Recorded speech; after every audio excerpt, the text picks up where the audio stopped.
Kani gadega Patisi TV, bat pidang pej yaki kubor baman kasngi.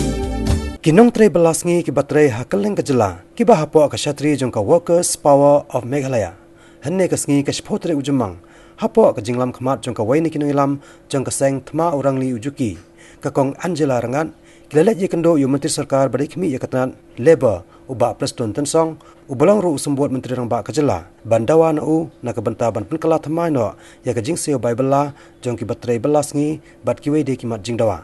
Habai keren berkilat petai kubor hadian kini kejing kendo yu uba Preston Tensong na kaliang kakong Angela Rangan kalaong baka sarkar kadai berpenkala no ya ke Bible belasngi kumbalong lem kinong Menteri Sarkar da kebakdau nuksaru ya ke Fifth Pay Commission. Nalor kani kala ongru baka seng kala aipor ya ke sarkar badai ban penthamai no ya kejing seo Bible hapo ka shibnai panna kaliang Menteri Sarkar ru ulaong baundang hab ban bishar benia shwa ya kini kimat jing dawa baro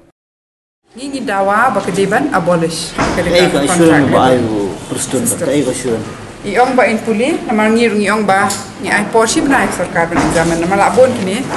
te hapo shibnai ngin budin bat iru yong tre hapo shibnai la la he ban lek ke lam kumta te in habya penbor ke sarkar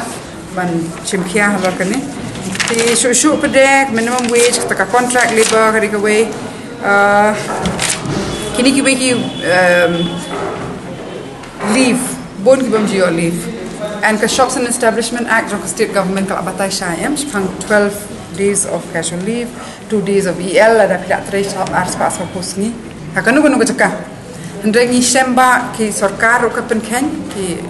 government departments kam tam ki private ki dukan na ki private entities ki penken be na phang and it's a state act and the state government especially the labor minister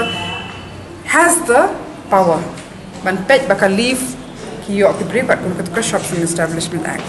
they show ko overtime room ju yo ki tray more than 8 hours khat ar khat saw khat san kanta kata room yo overtime Tesa kawai ru ngin aban si bani kani baka Supreme Court kala ai kata ka directive on pay ka equal pay for equal work. Ya kani ru the Labour Minister should issue a directive to all departments to examine. Ba kinong tray ki ba tray kumjuk kambat ka ka baki yo kita ki we ya kata ka juk kambat pay kila na emban honor ya kani ka Supreme Court directive of equal pay.